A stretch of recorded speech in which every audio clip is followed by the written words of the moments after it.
Hello, you guys. So I plan to have a very relaxing day today, and I almost made this video patrons and members only, but I was like, what the heck? Come on YouTube and just openly talk about this because I think everybody needs to hear this. So I want to make something very, very clear about YouTube, and I'm about to back this up with examples. YouTube is literally the cradle of retardation. It absolutely is. Like when we talk about, especially in these Black spaces, when we start talking about the Black community, there's a huge chunk of YouTube that is the literal cradle of retardation. You know what a cradle is? You have a baby. In this case, retardation is the baby. And you take the baby and you put it into a cradle to keep it safe, right? Where you watch it grow in this cradle, basically the nest. Maybe nest is a better word since it's more like something disgusting and rodent like, right? To call it a cradle almost gives retardation humanity. I might literally change the title of this to the nest of retardation, not even the cradle. You know what? I'm about to change the title right now. It can't be the cradle, it is the nest. It gives it too much humanity to call it a cradle. It is the nest, right, of retardation. This is literally what YouTube is, right? This is what it is. It's the nest of retardation, the height of stupidity. There is unhinged, just complete off the chain idiocy on YouTube. And the past few days, several things have been said to me, and I'm just like, oh my gosh, you people are actually retarded. So I'm going to just speak on a few things because there's some stupid stuff. And I mean, I know the people engaged in this are retarded. Here, the ringleaders of this behavior are just trying to make money. Okay, there's ringleaders of retardation, and they're not retarded themselves, but they spew retarded stuff because the people that listen to them are retarded. And I do mean retarded in the literal sense, like their mental capacities are retarded. They're stunted. They're too dumb to really process and understand anything that's going on or the words coming out of their mouths. Income does not matter. Education does not matter. Some people are like literally and actually dumb as hell. Dumb as hell. I mean that in a literal sense. Like hell's a place you don't want to go, right? You're dumb as hell. There are a lot of people who are like that. So people have been stepping to me and just saying the dumbest thing.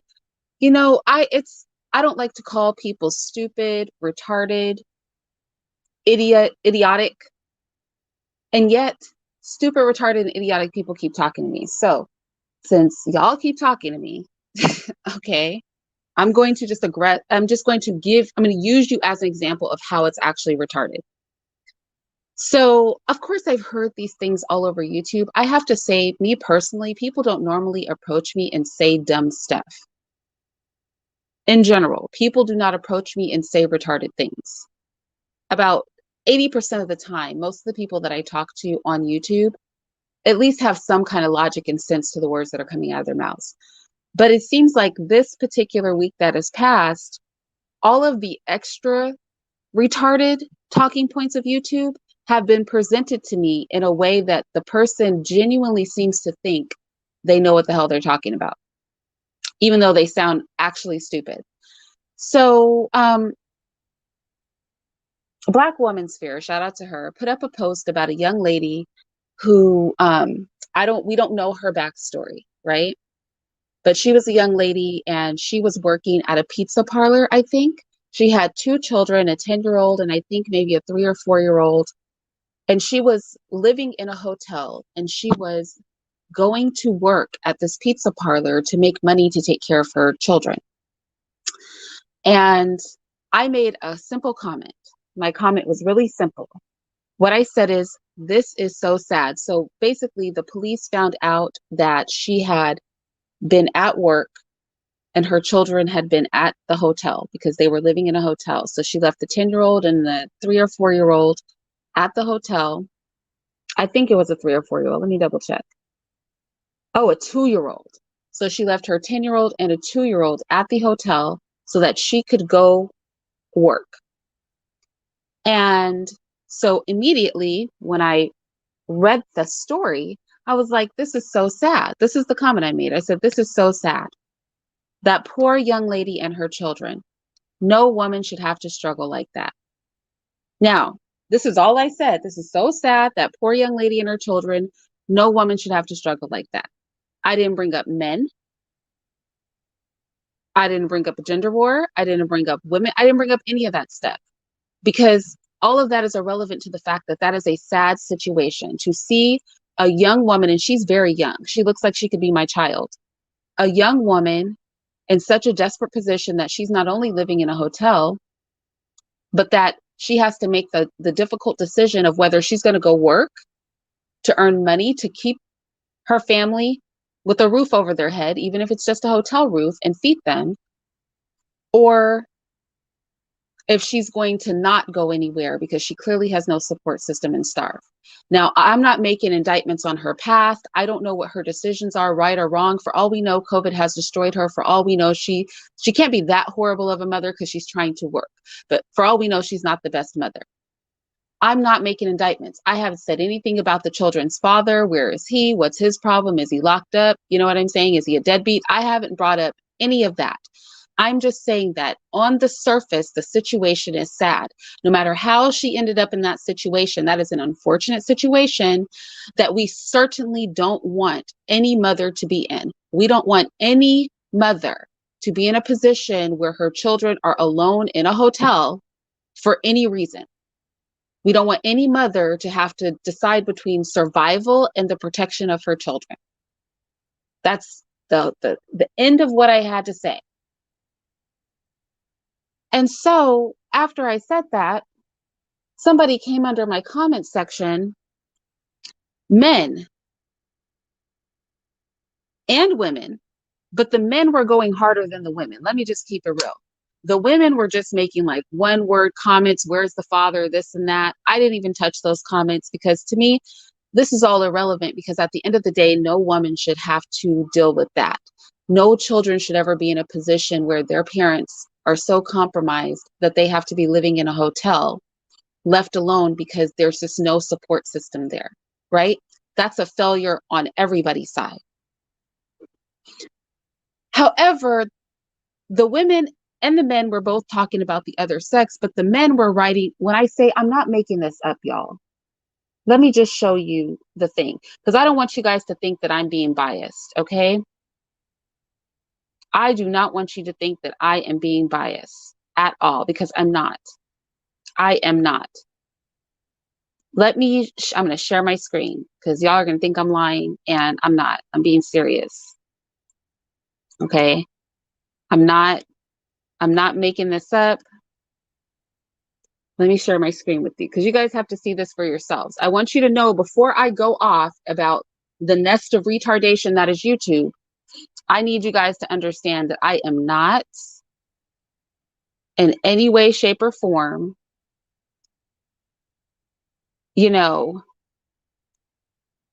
not picking, I'm just stating what occurred. So let's try this again. I'm about to share because I want to share the screen with you because we're going to talk about stupidity, things that are retarded. Okay? Because YouTube is literally it's filled with more. I feel like this is where mentally retarded people come to gather.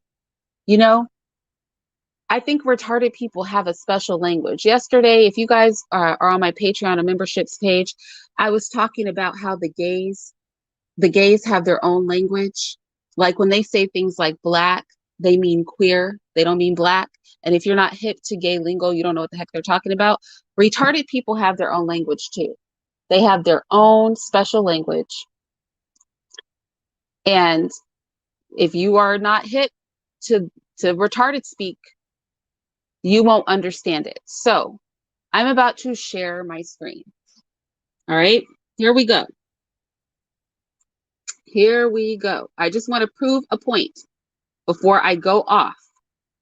So here is my comment. My comment is one sentence long. This is so sad. That poor young lady and her children. No woman should have to struggle like that. That's indisputable.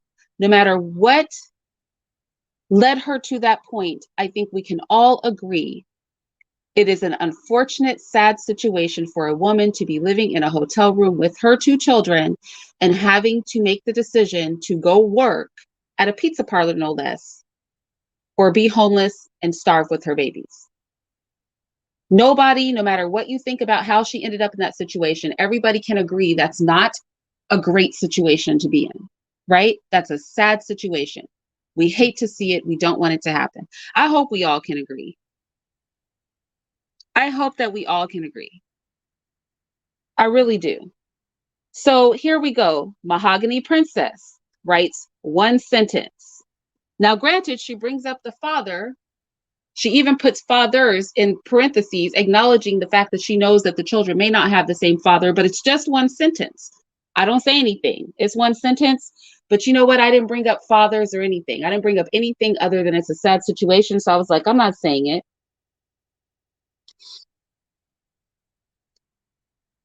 Now, another woman comes and she agrees with Mahogany.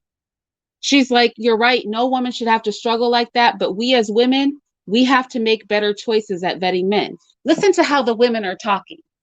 Okay. So another woman comes and is like, I absolutely agree with you, Mahogany. However, we as women need to choose our men better.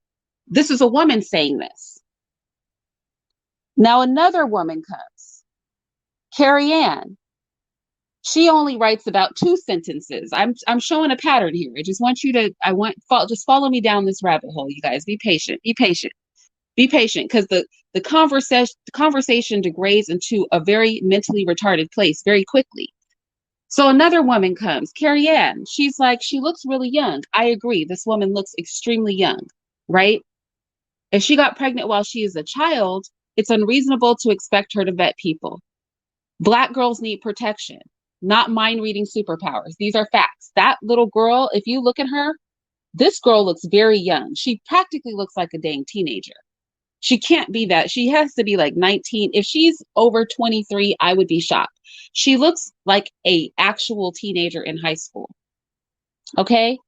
So you have Black women here saying, you know, okay, the child's father/fathers is trash, but even her acknowledging it can be more than one father lets us know that she's being realistic about the actions of this young lady. You have another Black woman coming in saying, I agree with you, the father bears responsibility, but we as women, we need to do better at vetting men.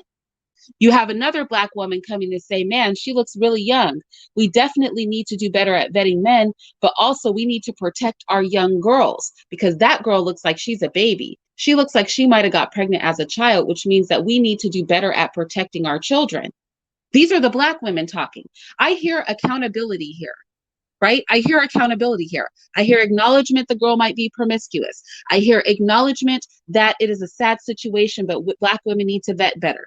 I hear acknowledgement that, okay, we want to consider that she's young and we need to make sure that we protect our children, because that baby looks like she's far too young to be living anywhere with any kind of kids. She looks like somebody's daughter, right? So then, again, Black women holding each other accountable. Sarah comes back and she's like, you know, why would she be having sex at 14? Right? The parents are failing. That's essentially what Sarah says. So, you know, she writes a little paragraph.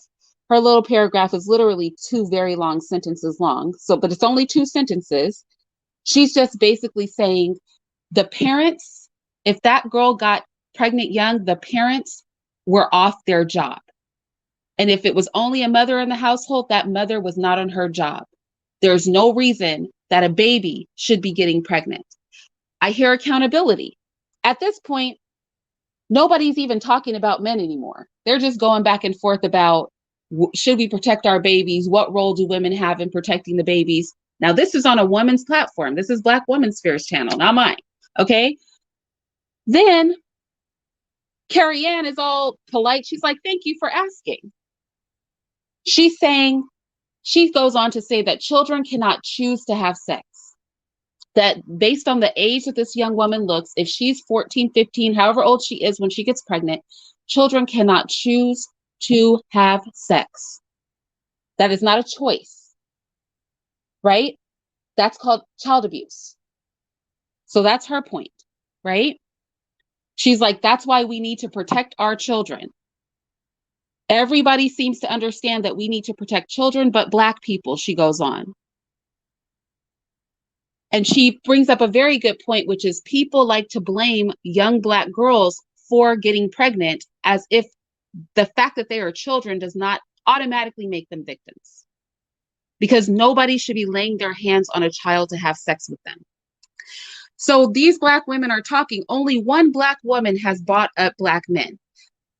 And ever since that conversation happened, Black women have just been talking about protecting children, us being accountable for picking our partners, if it's right or wrong to hold a child accountable for a teenage pregnancy. Like, we need to step up to the plate. Everybody seems to agree, and we need to protect our children.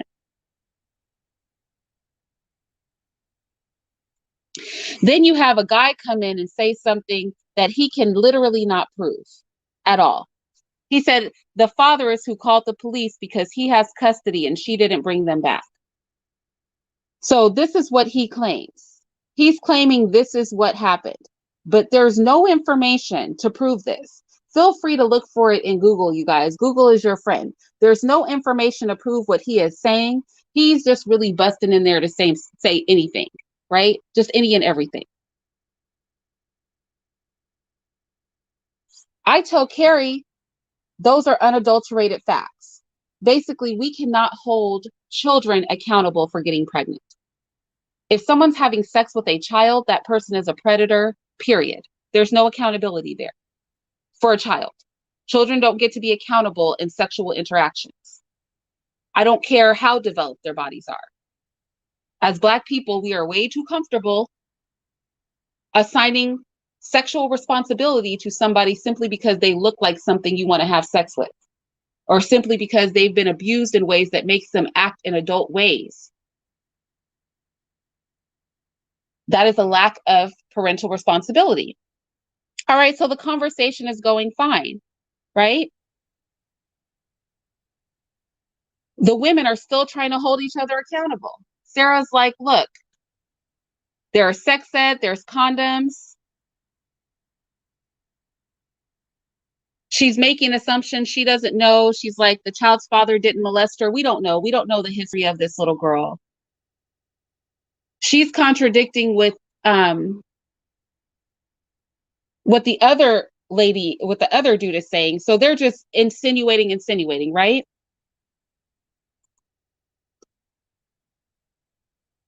And they're going back and forth on, should women or should little girls be responsible or not? So here we go. So it goes on like that. Everybody's leaving 1 and 2 sentence replies, right?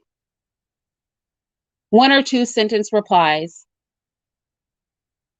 And then finally, you can see these are just 1 and 2 sentence replies. But then we get past the 1 and 2 sentence replies, and we start to get into replies that are from retarded people. Then the retarded people start to come forward with their retardation. So the conversation is obviously degrading, right? The conversation is very rapidly degrading. It's degrading quickly, mind you. And I want to get to where we start getting these epic comments, okay? So far, it's a really fight between the women as to how accountable you can hold a child, and that we need to choose better, but choosing better does not come down to children. Children don't get to choose better. They shouldn't be, right? And the ladies are going back and forth, back and forth. And then we have a man come in the mix.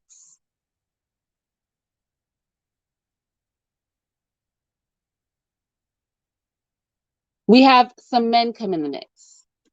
And these men start writing epic freaking novels. And I do mean novels. And I'm not pointing them out because the women, they were twisted too. Like I already said, we had women trying to hold children accountable for sex. I mean, the conversation started to degrade. But then men caught wind of the conversation and they came in here. And I want to go to the very last comment that was made. Okay? The very last comment that was made, which is this comment right here.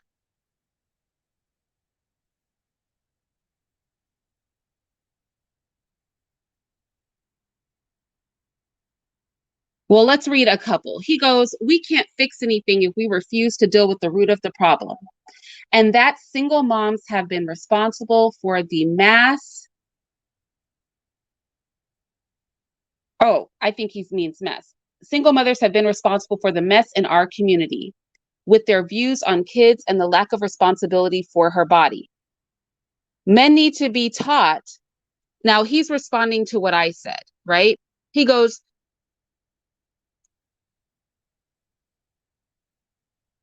"The thing to focus on is why she's young with kids. The fact that the bigger issue of mindset is being ignored. We've got to teach our,"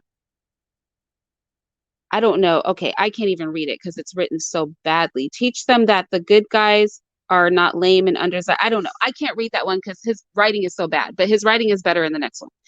He goes, "We can't fix anything if we refuse to deal with the root of the problem.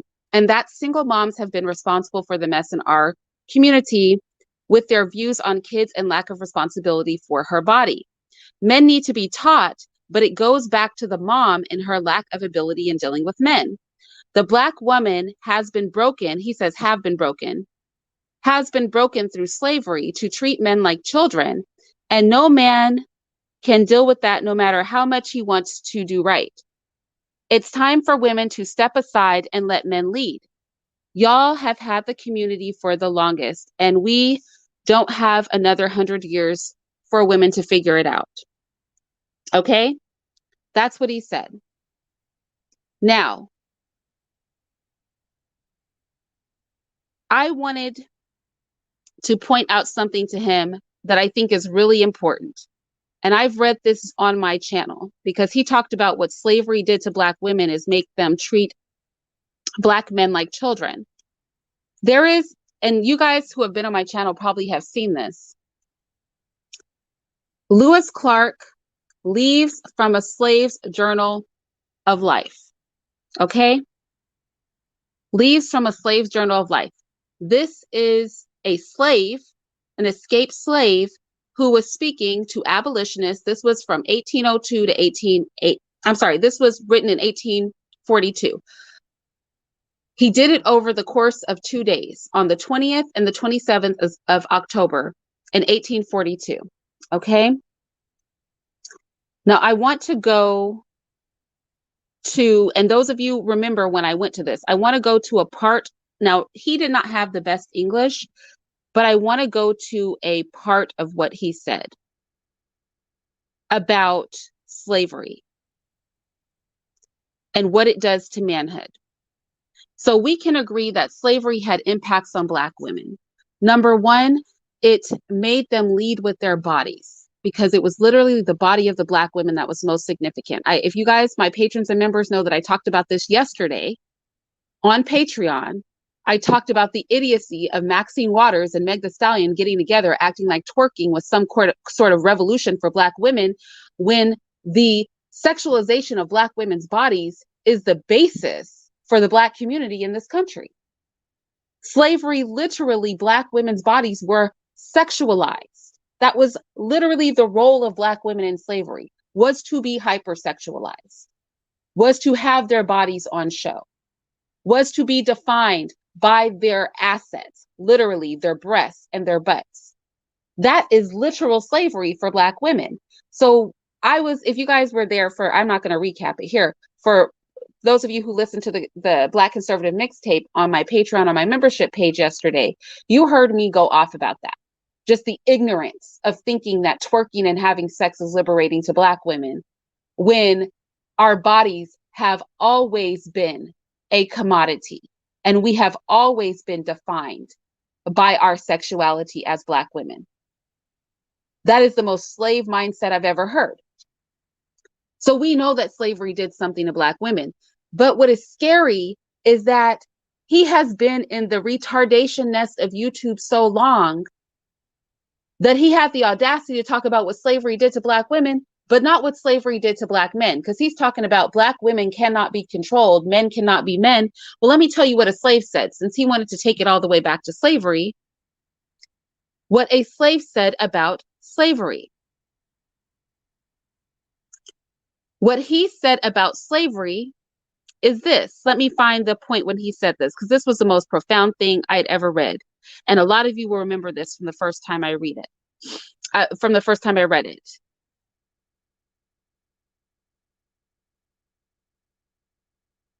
Let me find it right here.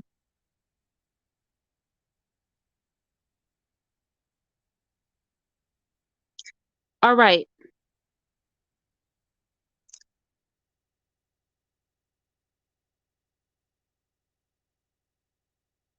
He said,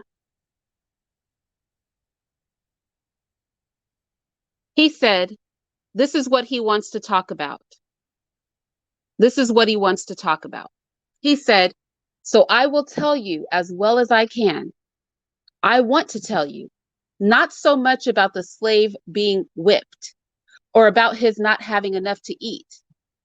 He said, I don't want to talk about the abuses of slavery, the starvation that went on. I don't want to talk about any of that. This is an escaped slave talking. He said, though I could tell you enough about that too if I had the chance. This is a Black man talking. He said, but what I want to make you understand is a slave can't be a man. Slavery makes a brute of a man. And I don't mean that he is a brute neither, but a horse can't speak, and he daren't. He daren't tell what's in him. It wouldn't do. And then he goes on to talk about how slavery murders a man's manhood and that no slave is a man. So when I am on YouTube and somebody thinks they're being clever bringing up slavery, when a Black man comes to me and says slavery has Black women treating men like children. No, slavery is the reason our men don't know what manhood looks like. Because a slave has told you, a male slave has told you, you cannot be a man under slavery. And this man talked for 2 days about how his manhood was degraded, how everything that is manly, everything that is leadership is snuffed out of a slave. He gives example after example after example of how the manhood in slaves is crushed so that they cannot be men. So then when you have generation after generation of people raised by individuals who have no attachment to manhood because the institution of slavery itself prohibits you from understanding manhood, then it's no wonder that you come down here talking about women and how women are preventing you from being men. No, women did not stop you from understanding your own manhood. According to your ancestors, your manhood was snuffed out a long time ago. And just as Black women are relearning to not lead with their bodies and not be valued by sex, because slavery taught us our bodies were our value as Black women, Black men must admit that you don't know how to be men because slavery killed everything manly in your ancestors. And so men after men after man who was broken and incapable, completely incapable of leadership, has been raised up. And it has nothing to do with us women. It has to do with the fact that for hundreds of years, there was just generation after generation after generation of Black men who had no idea what manhood looked like. And that is according to a Black slave. This is what he had to tell you about your own manhood.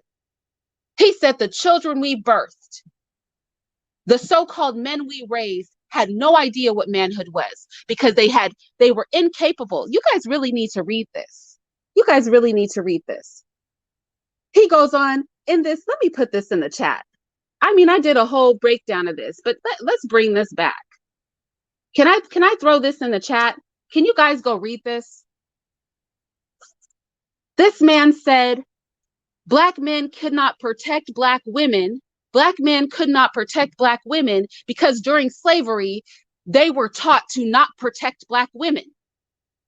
This man gives examples of brutality toward Black women where Black men were made to be brutes, to simply shut up and stand back and watch your women be abused.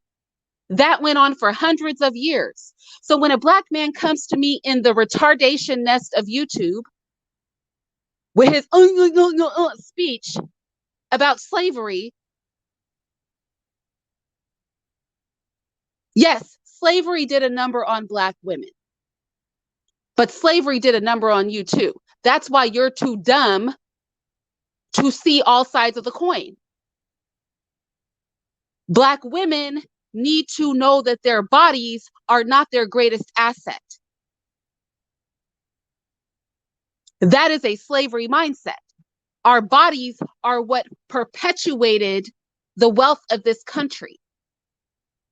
Everybody knows that we have butts. Everybody knows that we have breasts. Everybody knows that we can twerk. Everybody knows it. They've known it since the inception of chattel slavery in America. But in the same way I can say that, because I'm not retarded, my mind is not stunted, I can also say that Black men need to recognize that you don't know how to be a man, not because of us. You don't know how to be a man because you had hundreds of years of your ancestors who could never exhibit anything that even remotely resembled manhood. And what is sad is that a man who actually was a slave is more aware of that fact than you are. You think we did it to you. You don't know that your manhood was snuffed out way before we ever even had a hand in it. Black women are really navigating the pieces of a community full of men who don't know how to lead because their manhood was snuffed out for hundreds of years. After slavery, when Black men tried to sit up and be a man, they started to lynch you guys. They started to arrest you guys. If Black men don't know how to be men, it's because you guys have never learned to be men. But that is not our fault as Black women. That has nothing to do with us. That is some retarded YouTube talking point that is not vettable. If there's a Black woman incorrectly raising a Black child, that means there's a Black man who's not raising a Black child. This is a two-way street. Only in the recesses of mentally retarded YouTube do we act like we don't understand that parents are in pairs. There are no immaculate conceptions around these pieces. If slavery did a number on Black women, then slavery did a number on Black men. Do you think you guys were just untouched? Slavery did a number on us all. The dysfunction is high.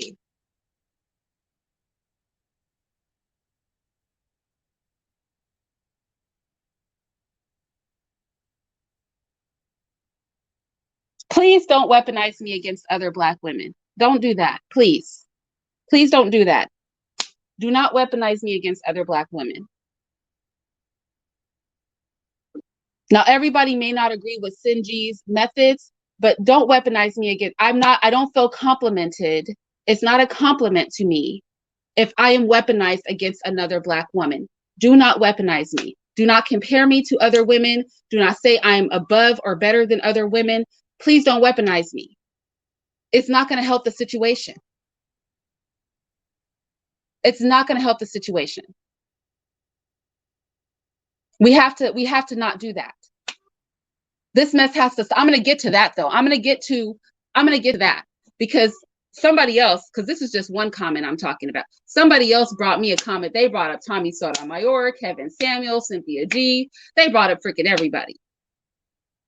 And I'm going to get to that comment too.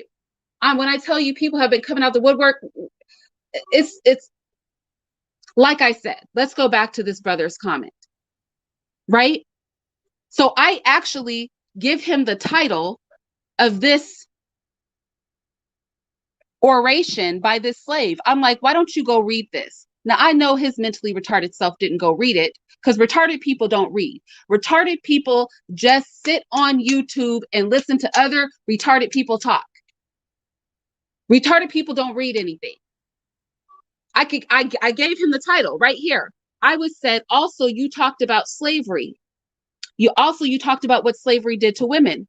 Perhaps read this speech given by an escaped slave man. Lewis Clark leaves from A Slave's Journal of Life. According to him, Black men don't know how to be men because a slave can't be a man. So many Black men have no reference point for manhood. Right? I said it is for the man to create manhood in their sex. Women can't do that. Women cannot create manhood in men. So I'm like, go read what your ancestors said. Go read what this slave said about what happened to Black manhood. He seems to not think it was women. He seems to blame white men. But see, on YouTube, we cannibalize. On YouTube, we're too busy beefing amongst Black people. We want to fight each other. We want to act mentally, actually stupid and retarded. Retarded. And I do mean literally, actually retarded. IQ of 2 on YouTube. This is how we behave amongst each other. We act retarded. Retarded, it's sad. It's pathetic. Like I said in the title, Idiocy Unhinged. It's just unhinged, off the chain stupidity. Idiocy, the height of stupidity. But we always think we're making points. These one-sided points.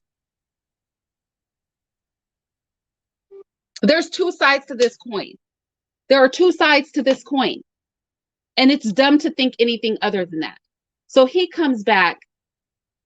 And y'all, I almost made a video straight on this comment by itself. But I was like, I am not about to indulge this retardation. But then somebody else made a comment to me, and I'm going to share this next comment, and that pushed me over the edge. And I was like, fine, I'm going to go live. And I was like, I'm only going to go live for my patrons and members. And then I was like, absolutely not.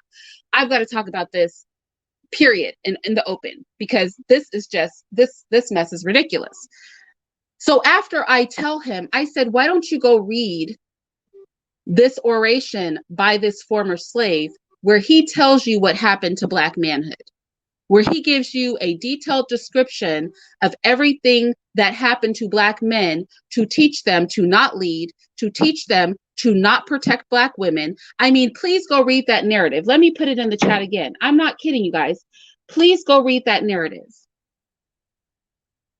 Right?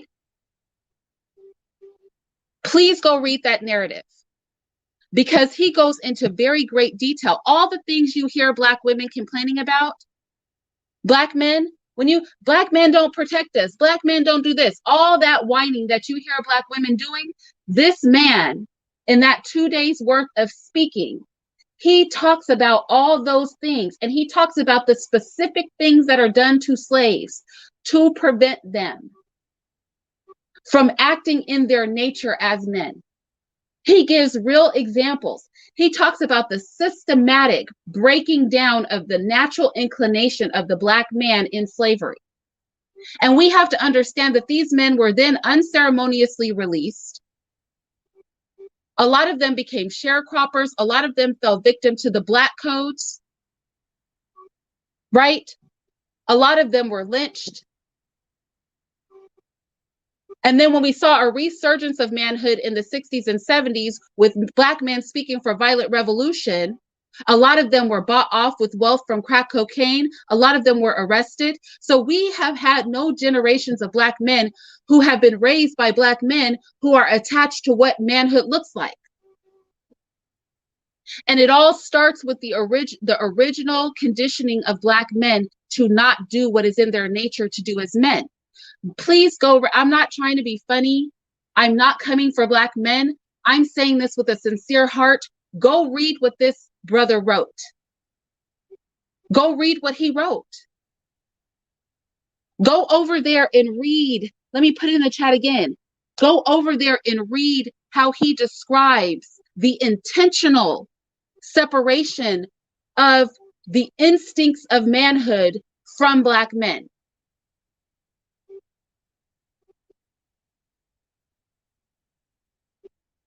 Now, like I said, my patrons and members, you guys heard me go off on Maxine Waters and Meg Thee Stallion yesterday. That mess was absolutely ridiculous. It was indicative of a dysfunction that was bred in us as Black women as well. So I'm not absolving Black women. I'm just saying for a fact, Black women are not who have killed Black manhood.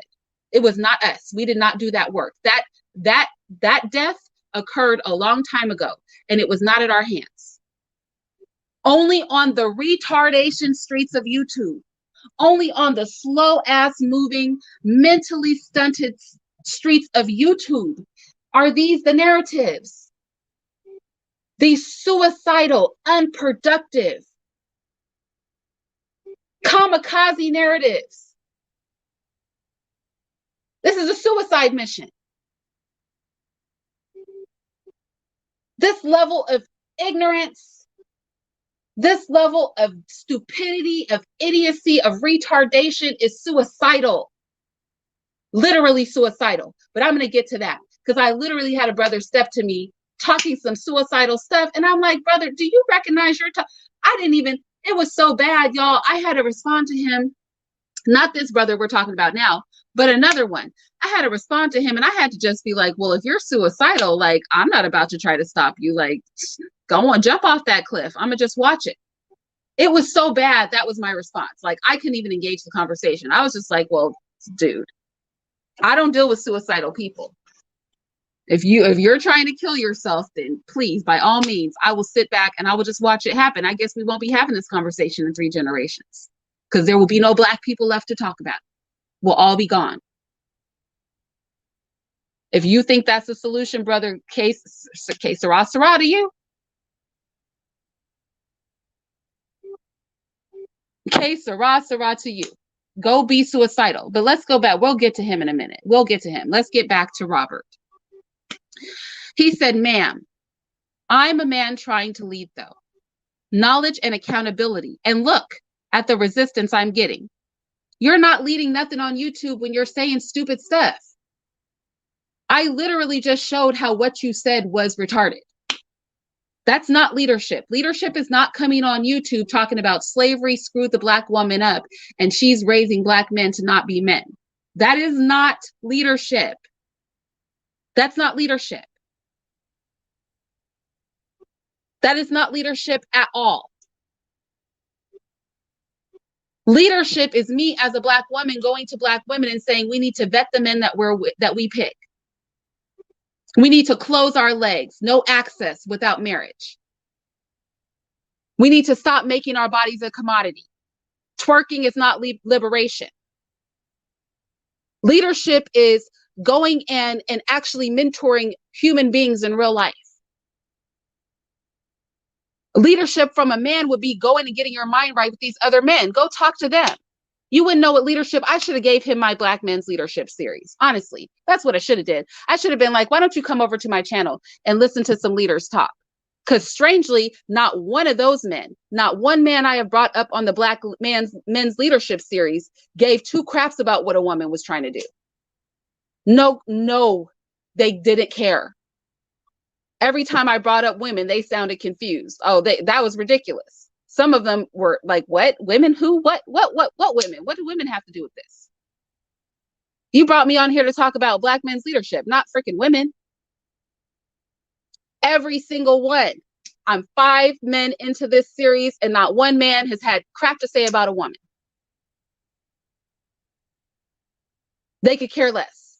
They could care less what we have going on. They could care less what the hell comes out of our mouth. They could care less. It's not going to change what they're doing.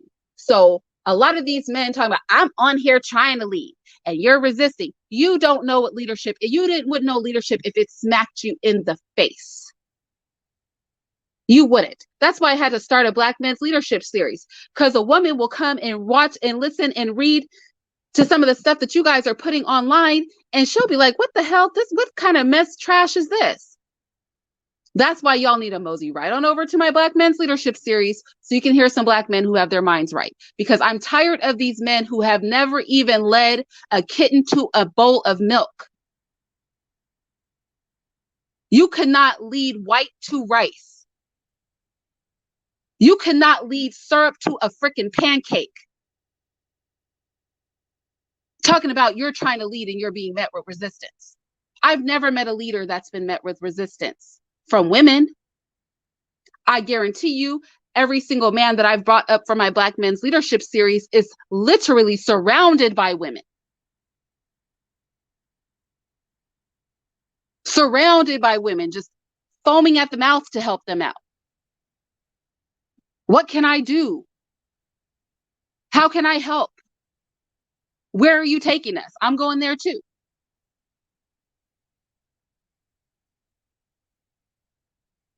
Look, he goes on to say, ma'am, I'm a man trying to lead though. Knowledge and accountability. And look at the resistance I'm getting. That's because you're not leading.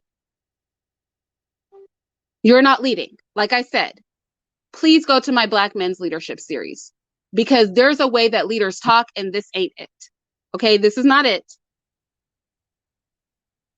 No other race will argue against what I'm saying. Yes, they will. All other races expect the men to lead. White feminists are running freaking rampant, but white men are still running the country. Go figure that crap. For all the pussy hats, for all the shaving of their heads, for all the shenanigans these white women are up to, their men are still 70% in power, are they not? Their men are still running the shit. So I don't know that all races of men would agree with you. Something that we don't recognize about leadership is, number one, a leader doesn't need everybody to agree with them. We are in America. Do we not all, let me ask you a question. Let me tell you why. I know when people don't know anything about leadership. Let me ask you a question. We all live in America. We all live in America, you guys. Do you follow the rules and regulations of this country? Huh? Do you? Do you slow down when you see a cop? Huh? Did you go get your social security card, birth certificate? Do you pay your rent? Did you take out a loan for a mortgage? Huh? Do you send your child to school every day? Hmm? Do you pay for things when you walk into a store? You see how we all follow the rules and regulations of America? Now let me ask you another question. Are all Americans in agreement with the government? Do all Americans have the same sort of mindset? Do all Americans behave in the same sort of ways? No. No. You have literal anarchists in America. You have revolutionary minded people like me in America. You have people that they have an American flag on every wall of their house in America. You have all kinds of different people in America, and yet somehow the powers that be still have power. How is that? How do you lead when people won't come into agreement with you? How is that possible? Well, I don't know, y'all, but all I know is all these countries around the world are managing to function with a variety of personalities under their control. Somehow they're managing to keep this mess together, okay? Somehow you can have everybody from a goth chick to a hardcore white supremacist all living in the same country, but they're all following the same set of rules. Isn't that amazing? That's why I know when somebody knows nothing about leadership. When you think leadership is about everybody being in agreement to you and not giving you any pushback, well, then you're not a leader, okay? That's called cooperation. America has prisons because everybody doesn't agree. America has law enforcement because everybody doesn't agree. See, leaders don't require you to be in full agreement with them. They just let you know that if you take it too far, I will put you in check. Like you can have all the freedom you want until you step on my toes too much. And then I'm going to haul your little butt off to prison. Do you follow where I'm going with this? Resistance doesn't stop people from leading. It doesn't stop it. Because leaders have things set in place to deal with resistance.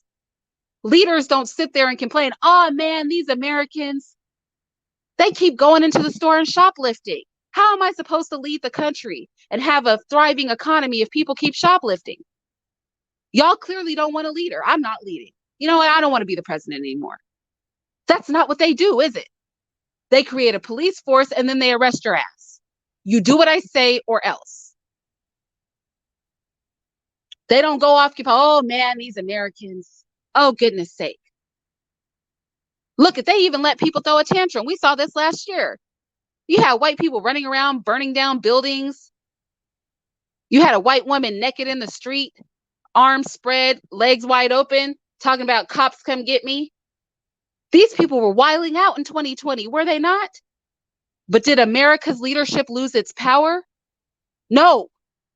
They let them have their little tantrum. They're, okay, let them burn up some stuff. We could probably use this to our advantage anyway. And then when they got tired of people burning up some stuff, they sent the National Guard in and they shut y'all down. Because leaders don't care if you agree with them. Your agreement is irrelevant to them. Because if you disagree with them too much, they will just pimp slap you. Get in your place. That's how leadership works. Oh, you don't want to obey me? Okay, that's fine. Just when you thought your obedience was an option, you discover it's not an option. But see, because in our community, nobody knows what leaders look like, we start making mentally retarded arguments that don't even apply to real life. Like, all you have to do is look around the world to see that the words coming out of your mouth are wrong. You literally function in a society that functions adverse to the words coming out of your mouth. You live your life day to day in a way that is the opposite of your rhetoric. Your rhetoric is, well, if y'all aren't going to go along with it, if you're not going to agree, that's your rhetoric. And yet every day in society, you see people who disagree with their leadership still falling up under that leadership. Riddle me that. Talk about the most obvious stuff. It's on the page to be seen. So you don't know what leadership looks like. Talking about, ma'am, I'm a man trying to lead through knowledge and accountability. You have no knowledge. Negro, I don't have a lot of knowledge, but I'm way more intelligent than you.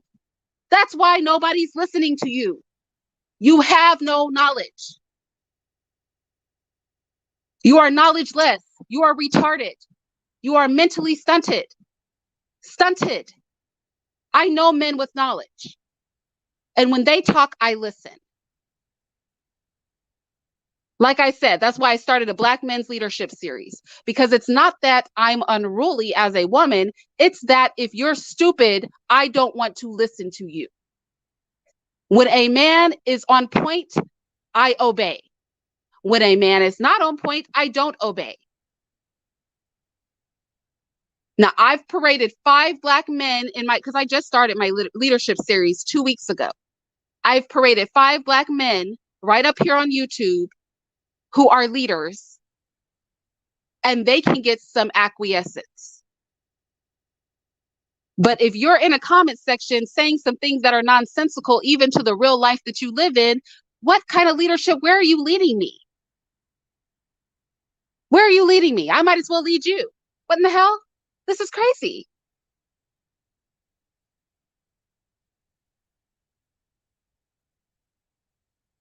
Yes, that's the vague crap he said to me, Phantom. That is literally the vague stuff he said to me. I was just like, what are you talking about?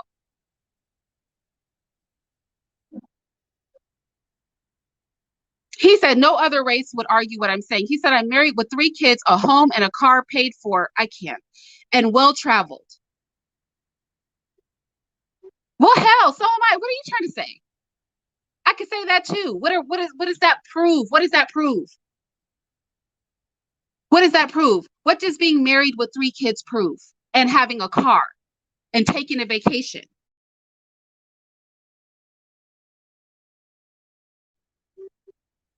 What does it prove? It doesn't prove anything. It doesn't prove anything at all. He goes on to say, I think I'm more than capable to speak on this subject. No, you're not. Because I'm going to tell you something. There was a man who was married. He had 2 kids, and he killed both of his babies. I'm sure he had a car, and I'm sure he took a vacation. Having a car, having children, and getting married does not make you an authority. It does not make you qualified to give any information out. No, no, no, that's not how this works. Going and incurring some debt, because I know you didn't pay cash for that car. Going and incurring debt, impregnating somebody, or even giving birth to somebody, women. Having a vehicle and taking a trip suddenly does not make you qualified to speak on anything. Okay? Every person who is married with kids, with a car, who's taking a vacation is not smart.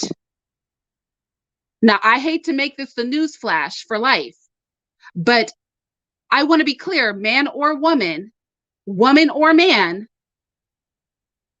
getting married, having kids, and owning a car and taking a vacation does not make you qualified to talk about anything. Because you could be barely paying your car note. You could not know how to run your house. You could be a trash husband, a trash mother, a trash father, a trash wife. Your kids could be nothing. Dumb little kids running around. Dirty, filthy little kids running around. Unruly little kids running around.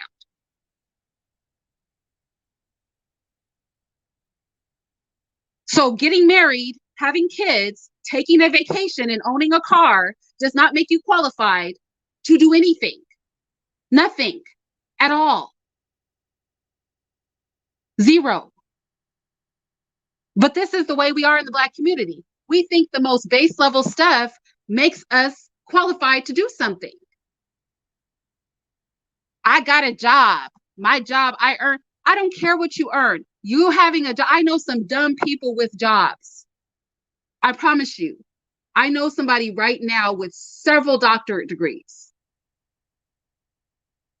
A whole clinical psychiatrist out here with a fucked up life. Personally, I know somebody like that. All those degrees and all that money has not helped him get his life right. I know women out here who have zero self-value. I mean, substandard self-worth. Their self-worth is so far in the pits of hell, they will settle for anything.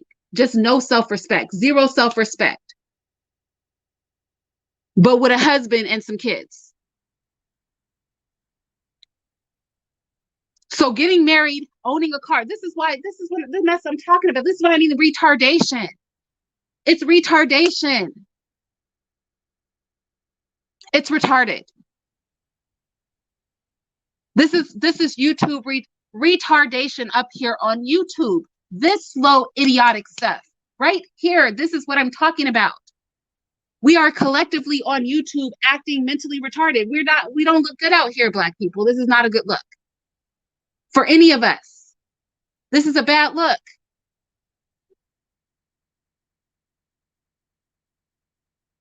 He goes on to say, I think I am more than capable to speak on this subject.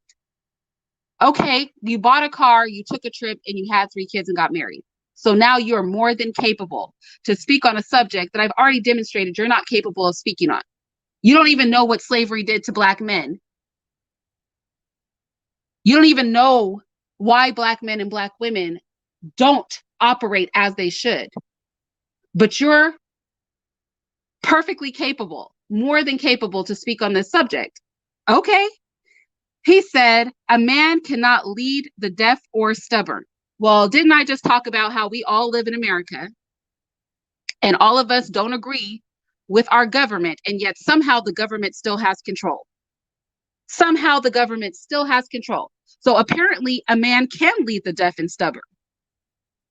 I mean, you can't get more stubborn than the stuff that was going down last year. They were burning whole police precincts down and stuff. Apparently you can lead deaf and stubborn people. Apparently you can. That's why you have things called dictatorships. You know what a dictatorship is? It's somebody leading the deaf and stubborn. They're just making them do it. Oh, you can lead. Trust me. You can lead. You can control anybody you want. It's just when you're stupid, nobody's going to listen to you. See, they will overthrow you. The only leaders that are effective, the only powers that are effective are those that people don't think are so weak that they can be overthrown. But that's a whole nother lie. He said women control sex, so pick better. He said women control sex, so pick better. It was about this point in his comment where I was like, oh, damn it. Nobody's ever actually said that to me before. I don't think I've heard this argument before. I said women control sex, so pick better. Okay, where we can agree is that women should pick better. I don't understand when women get upset. What do you mean pick better, choose better? Choose better. I agree with that. I go as far as to say I wouldn't even have sex with them until they have their minds right. Don't even open up your legs. No vagina. I wish Black women would just go on vaginal strike.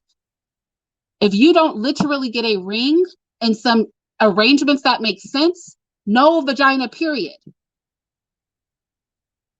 None. You know how many Black men would be vaginaless if we all just said no vagina until I get a ring and a situation that makes sense? So women do need to choose better. He and I can agree on that. But here is where we can't agree. Women do not control sex. When men say women control sex, that is so demeaning to men.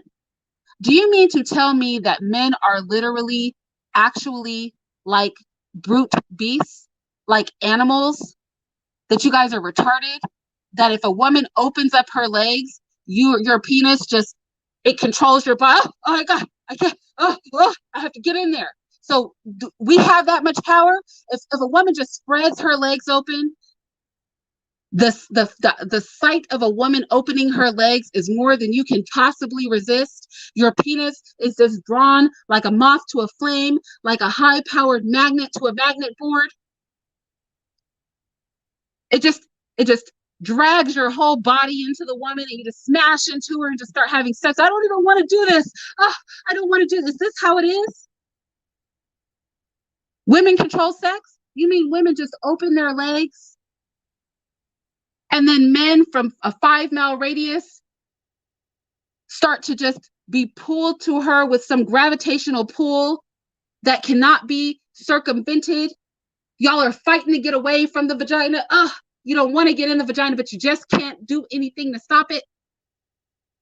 This must be the sex education I missed. Both men and women choose to have sex. In consensual sex, I literally had somebody come to my channel and said there's no such thing as consent. There's no such thing as rape. A man came to my channel and said, when I tell you these people have been on 10, I don't know. I don't know if I'm being trolled. Somebody literally came to my channel. I just deleted the comment. I wasn't even going to let that comment ride. And said there's no such thing as rape because there's no such thing as consent in nature. So women cannot be raped. I was just like, what? I didn't even respond. I just deleted it. Because what do you want me to? I can't. I refuse. But his argument is just as stupid. Women control sex. Really? So if I want sex, there is no man that can resist me. Women, did you recognize that you had that power? Because if we have that power, you mean if I want to have sex, there's no man in my vicinity that can prevent himself from sleeping with me? It's just it's impossible to resist. These are the same men that'll tell you that vagina is not everything. Well, apparently vagina is everything, because according to him, I have control over sex, meaning that the minute I offer sex, no man can resist me. Tell me about how irresistible I am. Tell me about how you are incapable of not sleeping with me if I want to sleep with you. This is just an impossibility. All this time, I was thinking that you had to want to sleep with me and I had to want to sleep with you. All this time, I thought that men decided that they want to sleep with me. And then I'm like, yeah, I want to sleep with you too. And then we have sex. But come to find out that all I had to do was remove my panties. And I could thereby control any man that I wanted. Well, ladies, this is going to bring gold digging up to a whole new level. Look, go find yourself a millionaire now that the cat's out of the bag. Go find yourself a billionaire, a millionaire, a multimillionaire, and just take your panties off. Because apparently you control sex and he cannot stop himself from inserting.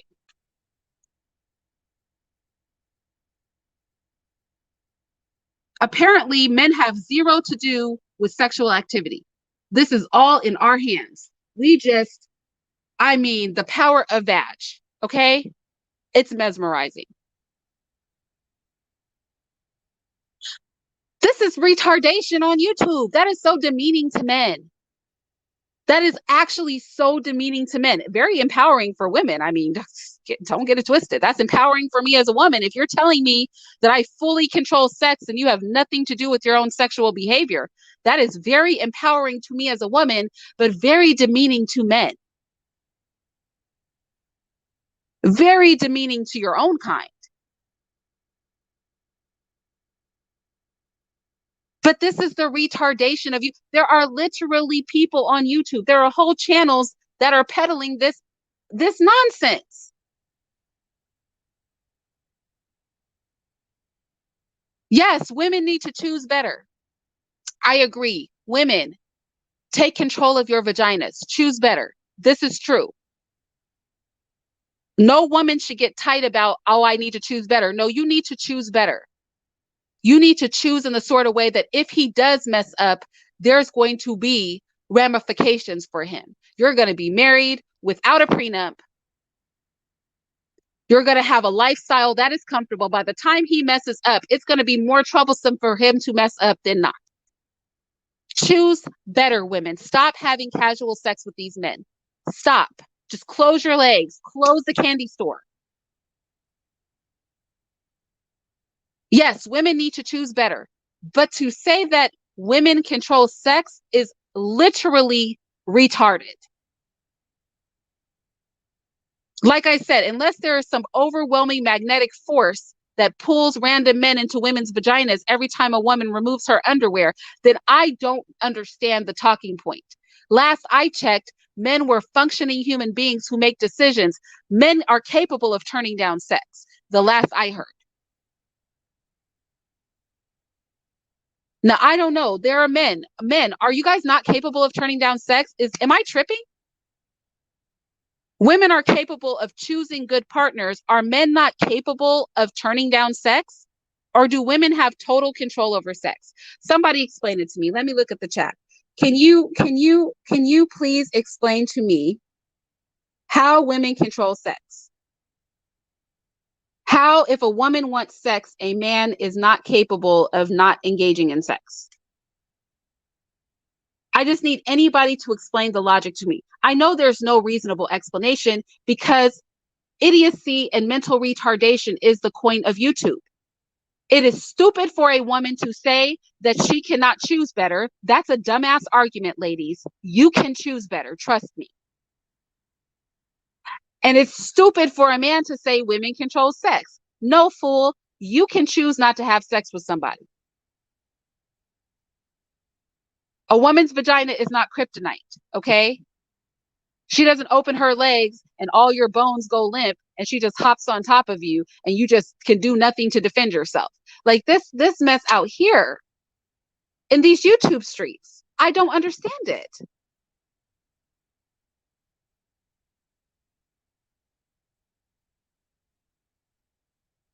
Africa Black Chaos said he turns down women all day, every day. He's turning us down all the time. Most men that I know have a whole list of women they won't sleep with. I'm not going to sleep with you. Some of you women have been turned down by men. We know that this happens. We know as women that men will turn women down. I know some of you women have been turned down too. We know that this is not realistic. We know that women are capable of choosing good partners. We know that men are capable of saying no to sex. We know this in the real world. Yet we will go and super chat $50,000 to channels that are telling us some stuff that we know is not true. And what is even worse is even if you had itching ears and you just wanted to hear somebody say something that you know is absolute BS. At what point do you go from simply having itchy ears and listening to things that make you feel good about yourself to actually believing this crap? At what point do you go from having itching ears to actually assimilating this information as facts? You literally have women walking around here, I choose better. I can't choose better. Yeah, you can. You absolutely positively can. I'm going to tell you something. I listened to a sermon a long time ago. It said fornication is not love. Any man that's fornicating with you, he does not love you. Guaranteed. He's going to treat you like crap. I listened to a whole sermon about that and I was like, this is the realest thing I ever heard. I know everybody doesn't like Christians. I'm just saying it was the realest thing I ever heard. That was the realest sermon ever. Fornication is not love. He don't love you, girl. Choose better. Just keep your legs closed. Because if all he wants is sex, but he doesn't want to make you a wife, he's not really trying to take care of you, then you have chosen wrong. And everything that happens to you is to be expected. Does this mean that married women don't get cheated on and all that? No. But it's like this. It's possible to get burned when I'm taking a cake out of the oven. All right? If I'm baking a cake, if I stick my hands in the oven, I could get burned. But I'm less likely to get burned if I put on oven mitts, right? Now, you know, they make two kinds of oven mitts. Stay with me here. They make two kinds of oven mitts. Maybe you ladies have seen this. They make the oven mitts that come up to your wrist, like just above your wrist. And then they make these oven mitts that come dang near up to your elbow. Any ladies know what I'm talking about? The two kinds of oven mitts? So there's three ways that I can go into this oven, right? I can go in with my bare hands and definitely get burned. I can go in with some oven mitts that go up to my wrist, and then maybe my upper arms will get burned. I've actually gotten my upper arms burned taking things out of the oven before. Or I can go get some of those long oven mitts that come damn near up to my elbows.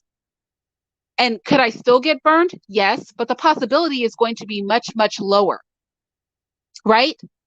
So saying that you can't choose better, or saying that, well, if you get married, he could cheat on you, he could do all this anyway. Okay, that's true. But just like in the oven mitt scenario, your likelihood greatly diminishes with responsible behavior. If you just stick your bare hands in a 400-degree oven, you will definitely get burnt. If you just open up your legs and have sex with a man without him having to put any skin in the game, he's definitely going to not probably end up with you. It will be a minor miracle for you to get a marriage out of that. It will be a minor miracle for you to get faithfulness out of him. It will be a minor miracle because he has no skin in the game. Next level, I'm gonna put on that oven mitt that goes up to my wrist. Okay, I'm less likely to get burned because we're in a committed relationship. He's verbally acknowledged that he wants to be with me, but he still doesn't think I'm worthy of marriage.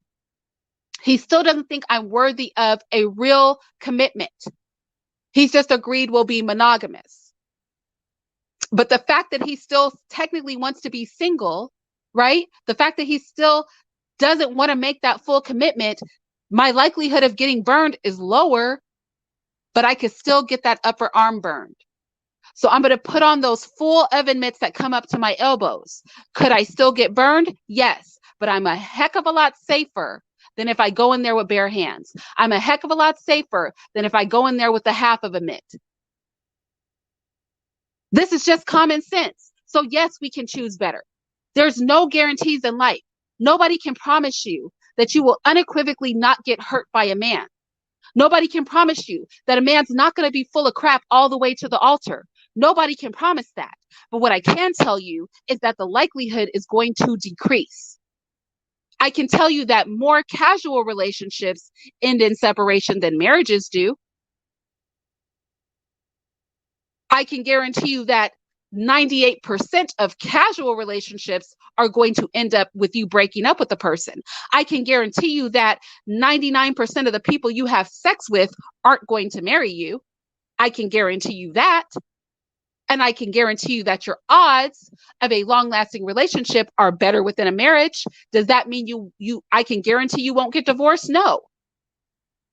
But I can guarantee you that if you make better choices, that if you put on that safety gear, when you go to put your hands in the oven, you're less likely to get burned. But if I can say that to the women, then men, stop acting like vagina is kryptonite.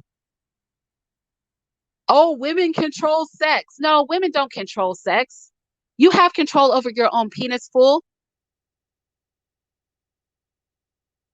Vaginas aren't like a lock and a key with a magnetic closure. Nobody's putting a gun to your head. So when a man comes to me talking about I'm qualified to speak on these issues, clearly you're not qualified to speak on these issues because the first point you made was retarded. When the first words are out of your mouth are women control sex, then I know that you're stupid. Women don't control sex. People control what they do with their own bodies, both men and women. Both people engaging in a sexual act have a choice to have sex with a person or to not have sex with a person. The only person that controls sex is a rapist, okay? That's the only person that controls sex. It's somebody who is raping another person. They are literally controlling sex. Otherwise, we've agreed to do this thing. I agree to have sex with you. You agree to have sex with me. We have equal control in this because we equally came to the table and decided to have sex.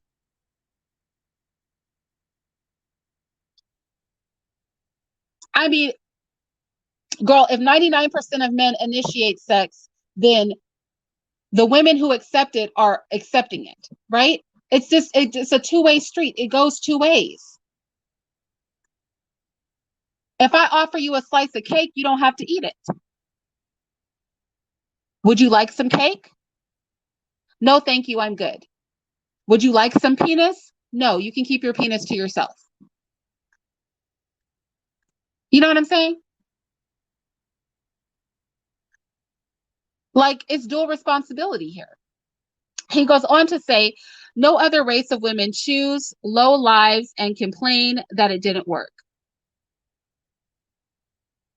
Do the research without emotions and you can have a clearer perspective. Well, fool, I'm the one who gave you something to read. This is what I'm talking about. You're telling me to do some research when I gave you something to read. I gave you something to read. I told you to do the research. Clearly, you did not read the thing that I gave you.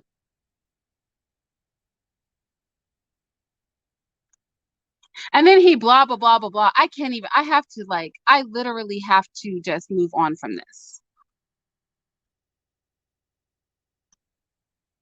It says, for thousands of years, it has been common knowledge that if you want to control a society, you have to control the women. Are you retarded?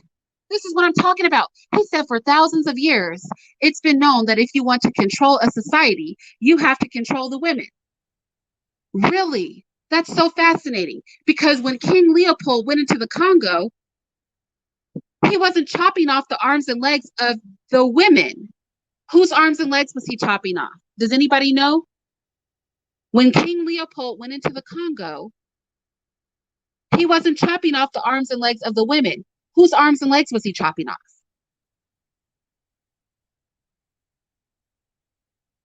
Whose arms and legs was he chopping off? Did King Leopold say, if we just get control of the women, the men will follow? Did he say that? No. He took the women and children and he started chopping off the arms and legs of the men. When they started breaking people during slavery, it was called buck breaking. They broke the men. In that slave narrative that I gave you guys, let me put it in the chat again.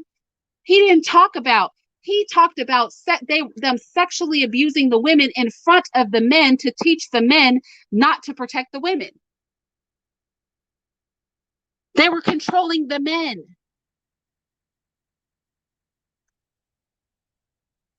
In natural selection and the race problem, do you guys remember natural selection and the race problem?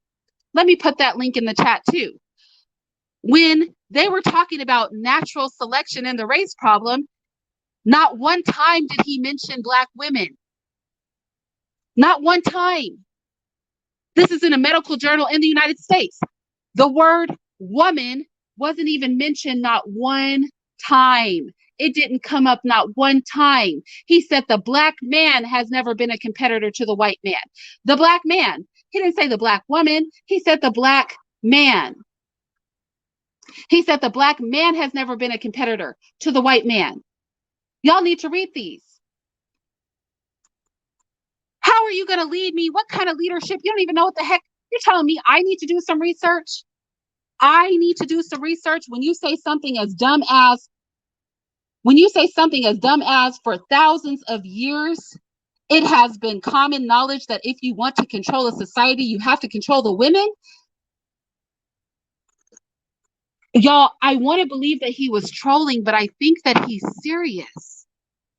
I think he believes what he's talking about. I honestly think he's serious.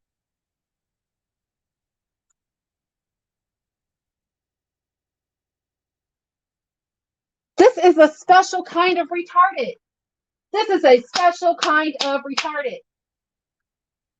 For thousands of years, it has been common knowledge that if you want to control society, you control the women.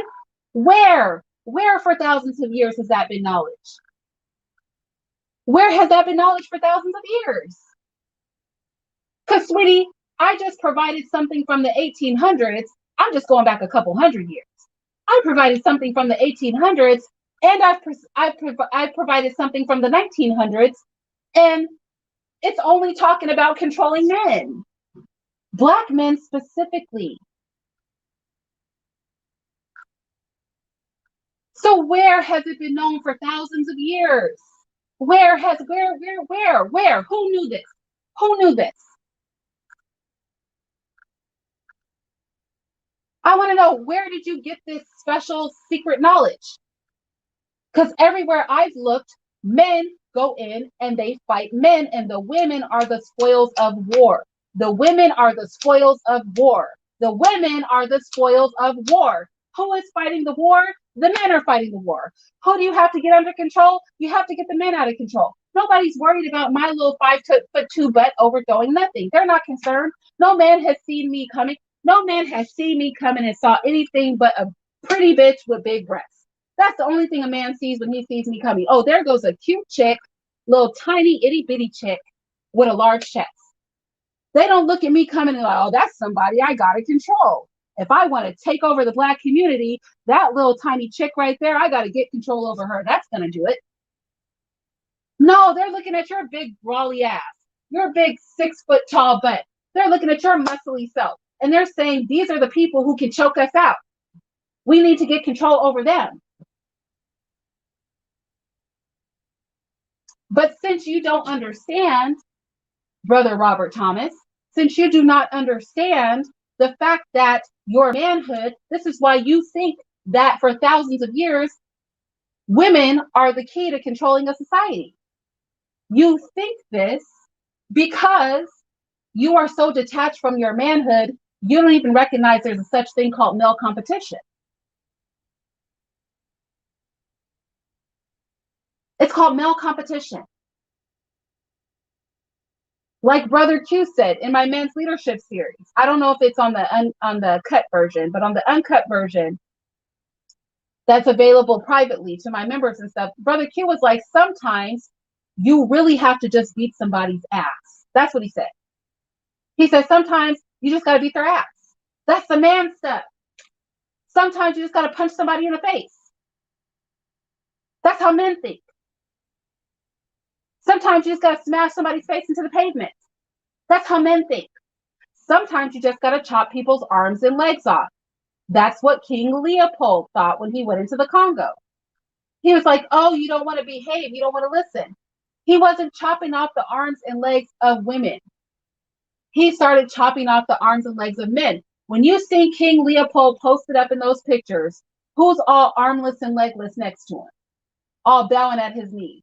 Is it women? Is it women? I just want to know, is it women? Since for thousands of years, according to Robert Thomas, for thousands of years, it has been common knowledge that you have to control the women. Well, that's funny.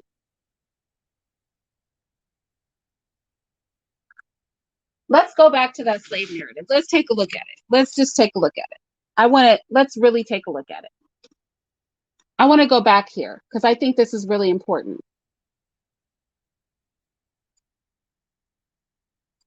Hold on.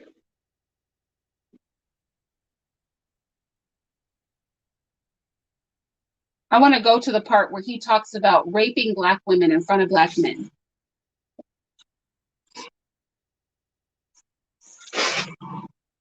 Because I think this is really important. Remember, this is Lewis Clark, not Lewis and Clark, but Lewis Clark.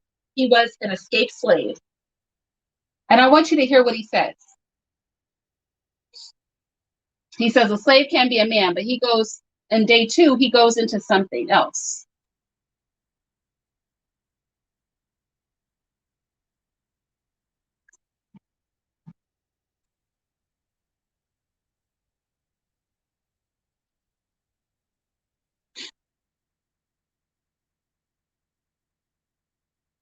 So here he goes, right here.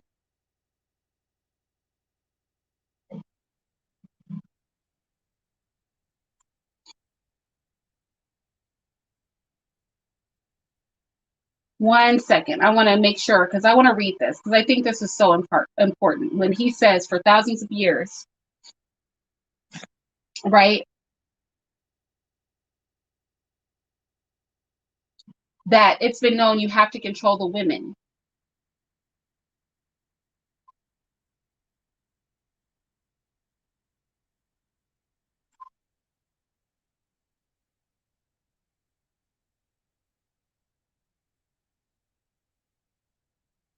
I want to prove that this is wrong. So let me just go here real quick. Give me a second. I'm trying to remember where in this it was.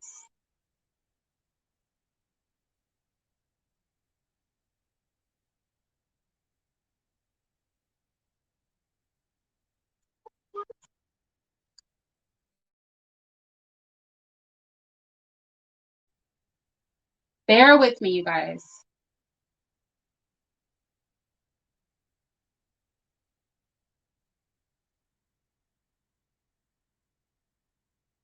He talks about the patty rollers. Just give me 1 second.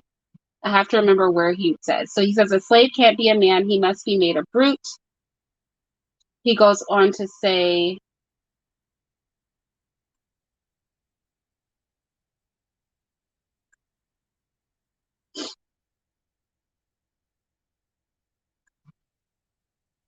okay, here we go. It's right up here. I want you guys to listen to this. He said, for thousands of years, let's go back to what this brother said. He said, for thousands of years, it has been common knowledge that if you control a society, that if you want to control a society, you have to control the women. Now, let's go to this Lewis Clark narrative, okay? Let's go to this Lewis Clark narrative. On this Lewis Clark narrative, this is a slave, an escaped slave talking. I want you to hear what he says. Keep it in mind what that brother just said. When he's talking about he's trying to lead me somewhere. You brother, you can't lead me anywhere because you're too dumb to lead me somewhere. You're retarded. But I'm going to help you get your mind right. Since you think women are in control of everything, I'm going to help you get your mind right. Okay? He goes on to say this. He says, now who would like to be a slave, even if there was nothing bad about it, but such treatment of his sisters and daughters? I'm right here. He said, but who would like to be a slave? Now, who would like to be a slave, even if there was nothing bad about it, but such treatment of his sisters and daughters? He was like, even if men were treated perfectly fine in slavery, and the only thing that ever happened during slavery was the mistreatment of the women, who would want to be a slave? All right. He says, but there's a worse thing yet about slavery, right? He said there's a worse thing yet about slavery. The worst thing in the whole lot, though it's all bad from the butt end to the pint. I mean the patty rollers or patrols. He said, I suppose you know that they have patty rollers to go round o' nights to see that the slaves are all in and not planning any mischief, right? He said they have these patty rollers, they go around, they make sure that the slaves are where they're supposed to be at night. He said, now these are just about the worst fellows that can be found, as bad as any you could pick up on the wharves. The reason is, you see, that no decent man will undertake the business. Gentlemen in Kentucky are ready enough to hire such jobs done. But if you were to ask them if any of them would be a patty roller, he would look upon it as a right down insult and likely would blow out your brains for an answer. He said they're mighty handled with pistols down there, and if a man don't resent anything that's put upon him, they call him a poke easy. The slaves catch it too, and them as won't fight is called poke easy.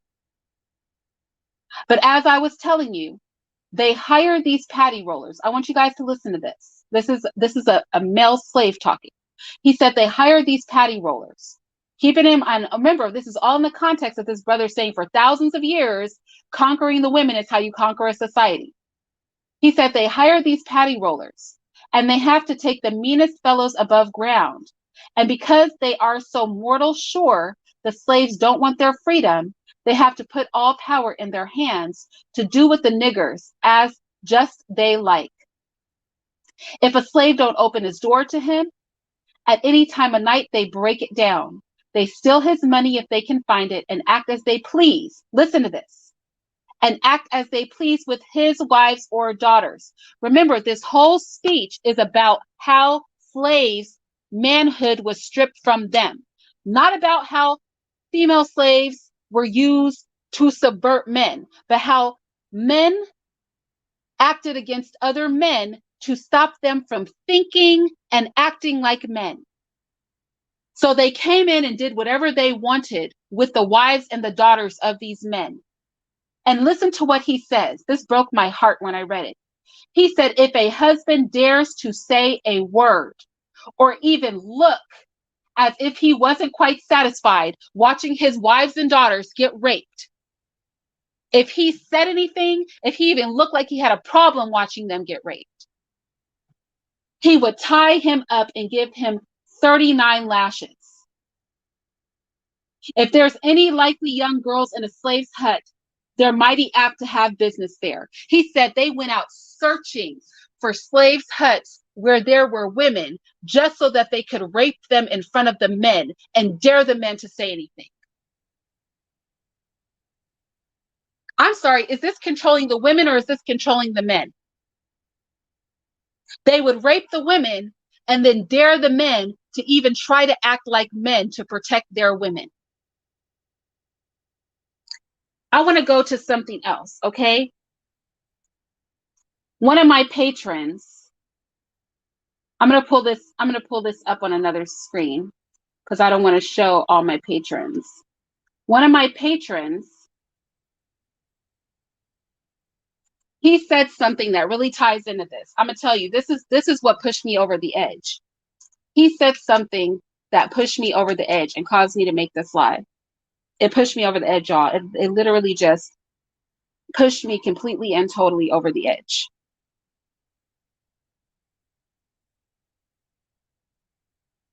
It literally pushed me over the edge. I was like, this is what provoked me to do this live. I almost lost my mind. I literally almost lost my mind. I'm gonna add what the three different men are saying, and I'm gonna put them all together. And I almost completely lost my crap. Because when he said this, I was like, this is amazing. This is the most amazing thing I've ever heard. And I don't mean amazing in a good way. I mean like, wow.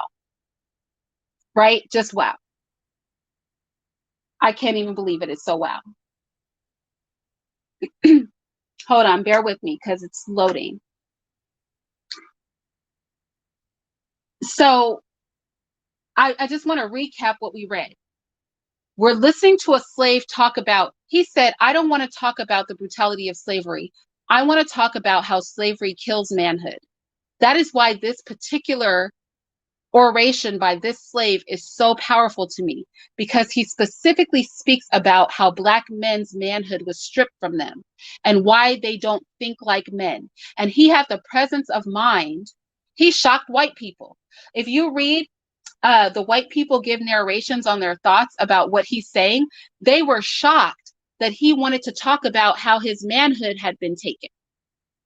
They were shocked that he couldn't speak that well. His English wasn't the best, But they were shocked that he was so on point about how he and other slaves had been detached from what is natural in a man, natural behavior in a man. They were shocked that that was what he wanted to talk about. Let me tell you what he said. I'm going to tell you what my patron said, okay? I'm going to tell you what our patron said.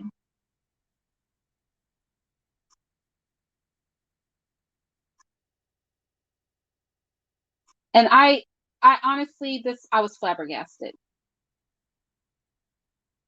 I was flabbergasted when he said this.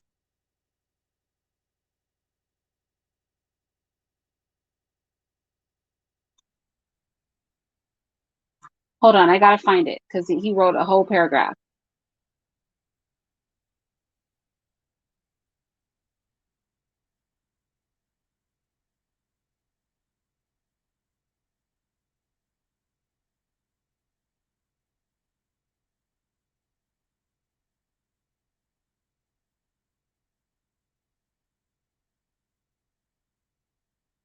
Okay, hold on. All right.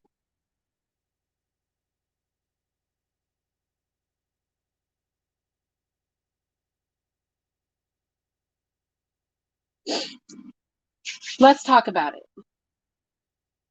Now, I want to go through the whole thing.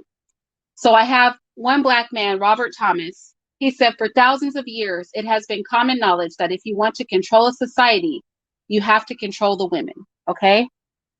He said, if you want to control a society, you have to control the women. Right.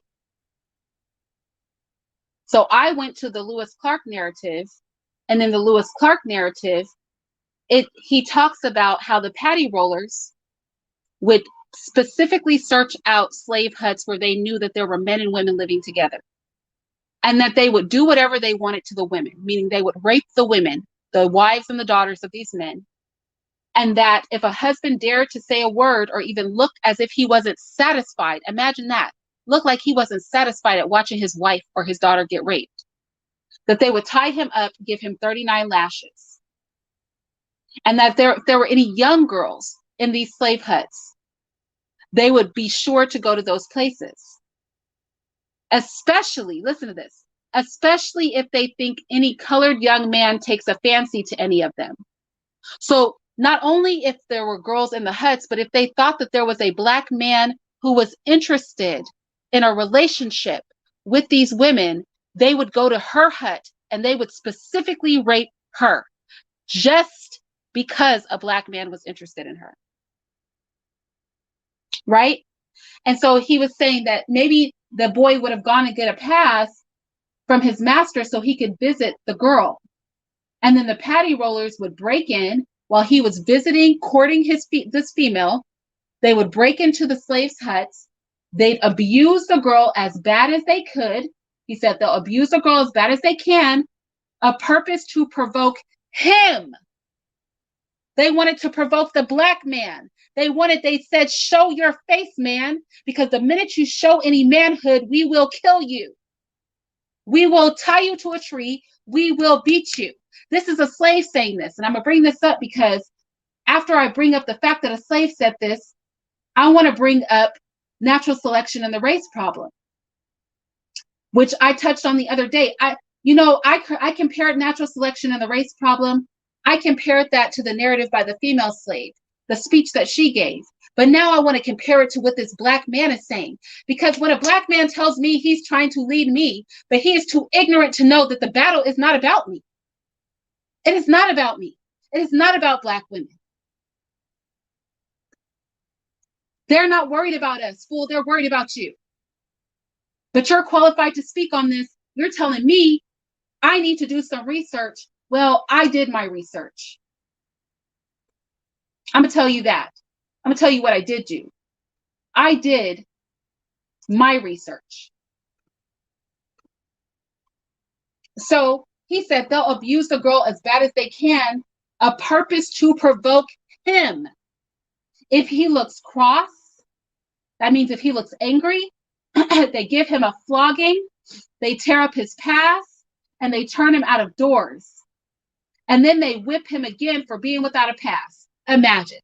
He said, if they know that a slave man is interested in a black woman, a black slave, they would specifically go to her house while he was there, rape her, dare him to say anything.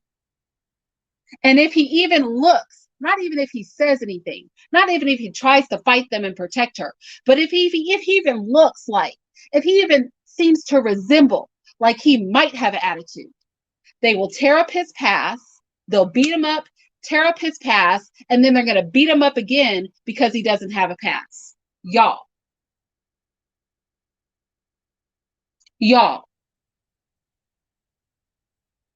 He said, oh, how often I have seen poor girls sob and cry when there have been such goings on. He said, I watched our women cry.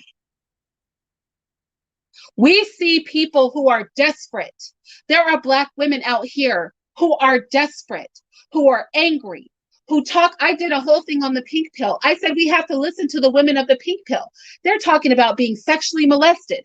They're talking about being beaten. And Black men, not all Black men, but some Black men turn a blind ear to the cries of their women. All I want you to see today is that during slavery, for hundreds of years, they conditioned Black men to not hear the cries of their women. They punished them for listening to us. They punished them for caring about us. They punished them for even thinking to look like they wanted to protect us. So YouTube is filled of retarded people because you behave today the way that your ancestors behaved back then. They have killed, they have snuffed out your manhood. The natural reaction you should have to the cries of your women, you do not have.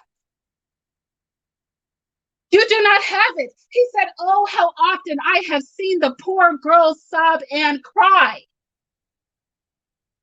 as these things went on, as they watched themselves helpless underneath another man and their men not protect them.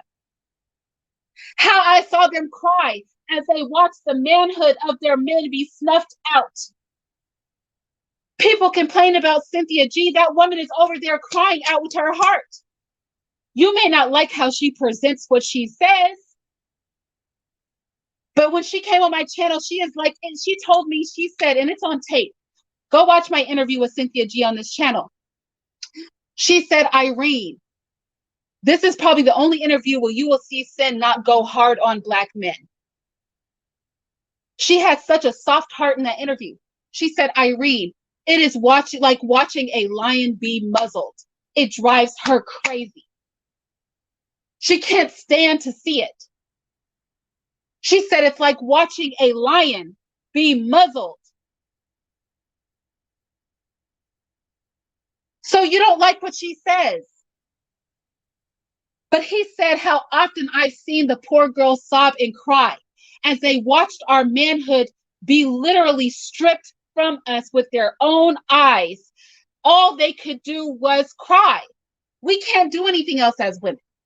You have animosity, some of these Black men toward Black women, because of the fact that we cry out, that we are outraged, that we want you to fight. Let's go to my patron, because I want to bring this on home. Let's go to my patron and what he was talking about. I want to go to my patron and what he was talking about. He said the manosphere represents an awakening of Black men, that our women have always resented the fact that they were assigned to us. All right? He goes on to say, now, Irene, we don't care. We have pretty much decided that we can repopulate the Black community by taking the top 10% and finding women from other communities. He said, we don't care. We have pretty much decided that we can repopulate the Black community by taking the top 10% and finding women from other communities.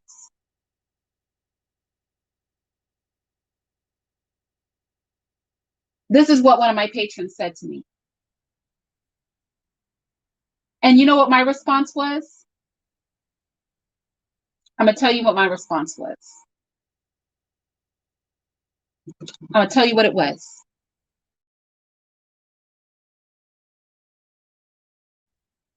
I'm going to tell you what it was. I'm going to tell you what I told him. I said, I have no words about other creators on YouTube, because he brought up Kevin Samuels, Tommy Sotomayor, Cynthia G. He brought up all these YouTubers. I said, I have no words about creators on YouTube. The space itself is general unhinged idiocy and is not reflective of anybody with a healthy mindset.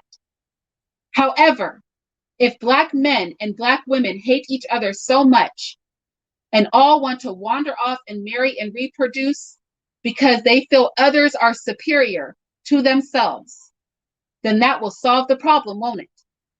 In 2 generations, there will be no Black people left to complain about or to have this argument. No Black men, no Black women, mission accomplished. So I say, carry on in dysfunction. Suicidal behavior is some of the most intriguing to watch. It is the sort of ledge one cannot talk another off of. You simply watch them jump and enjoy the show.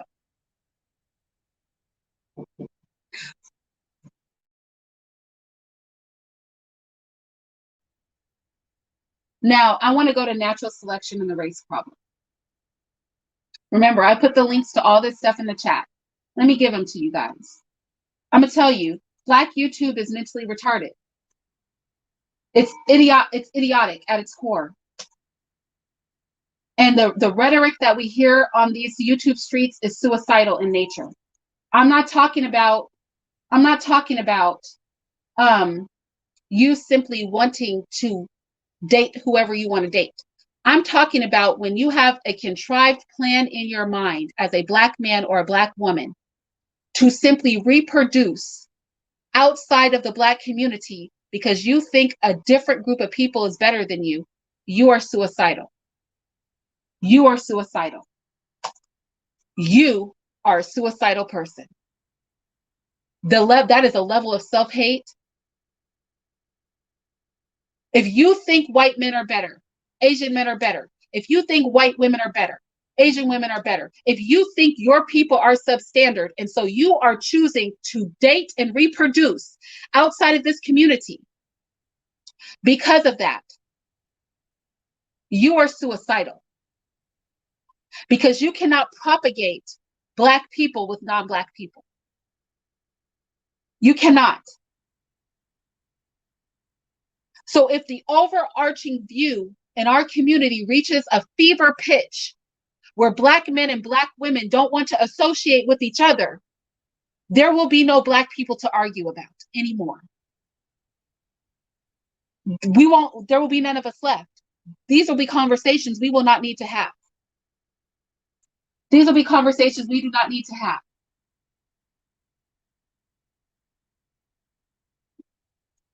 I want to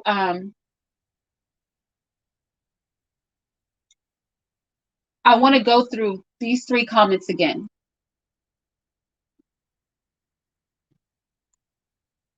I want to go through them. Robert Thomas. For thousands of years, it has been common knowledge that if you want to control a society, you have to control the women. That's what he says, right? Lewis Clark said that they abuse the women and then they beat the manhood out of any man that attempted to protect his women. They wanted to control the men. That is what Lewis Clark said. My patron said,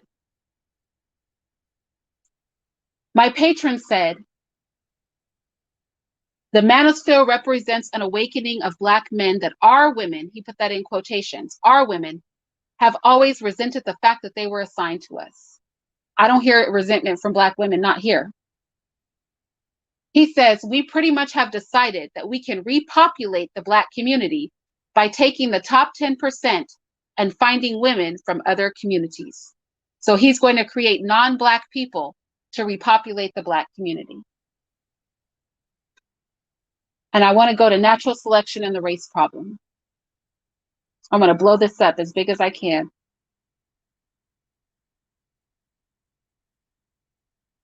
He said,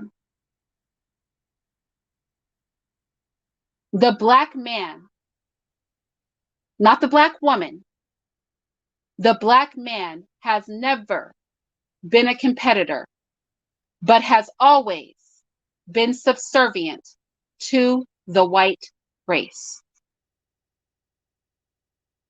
But for thousands of years, we've known that the key to controlling a population is controlling the women. The Black man has never, do you see the words here? The Black man has never been a competitor, but has always been subservient to the white race.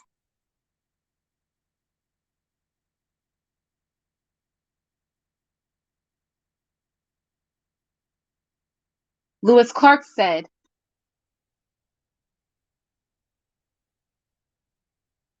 "Oh, how often I've seen the poor girl sob and cry.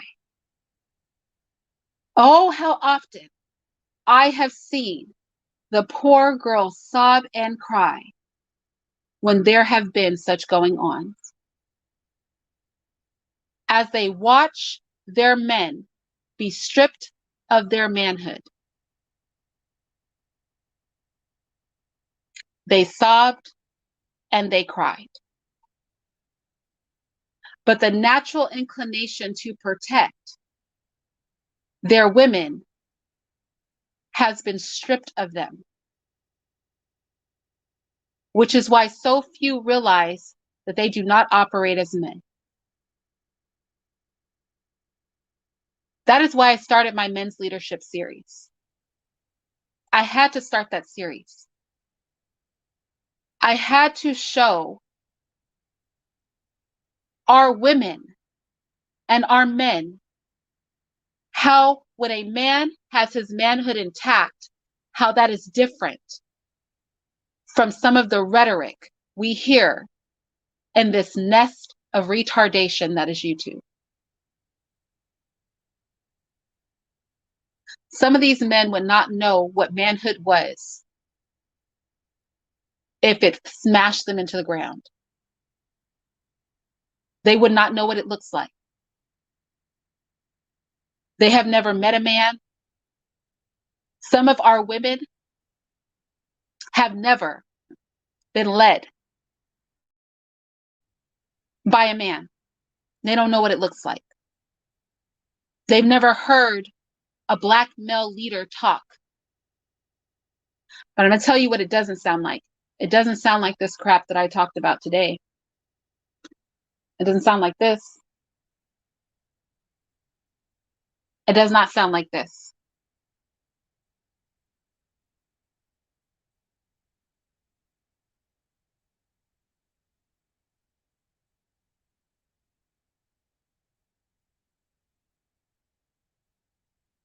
I don't say this to absolve Black women. I don't say this to absolve Black women. A lot of times in Black female spaces, we like to point at the men because we think somehow we have no responsibility in this. But I think it's very important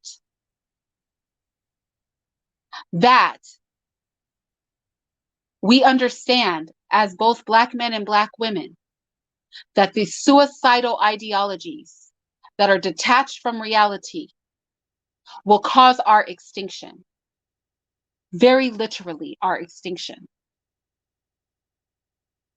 The stripping of Black manhood is what is wrong with the community.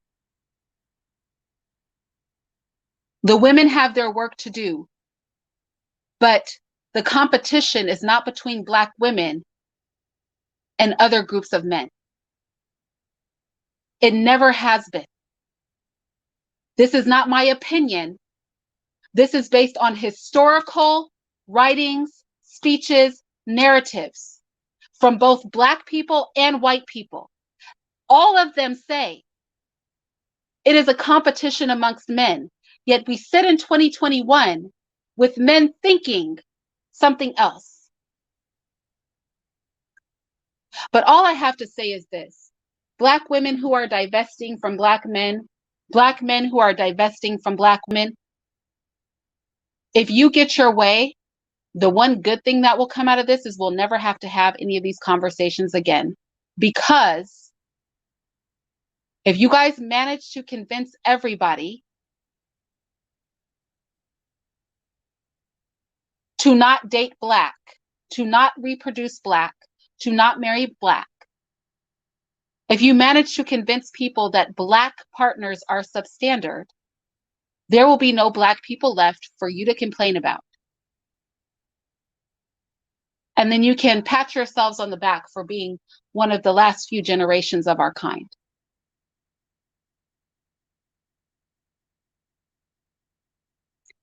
Be suicidal. Be suicidal. This message is not to convince people who are suicidal not to be suicidal. You do you. This message is for those people who are disheartened by what they see. And I just want you to see it for what it is. These people are sick. They are mentally ill. They are damaged. They are broken. They are retarded. They are slow. And if there is a thing that needs to be exterminated out of this community, it is them. The community is not ruined. It is allowing these fools to run amok. That is our problem. This must be checked. It is so unfortunate. You educate those who you can educate. You chop the heads off of the ones you cannot educate.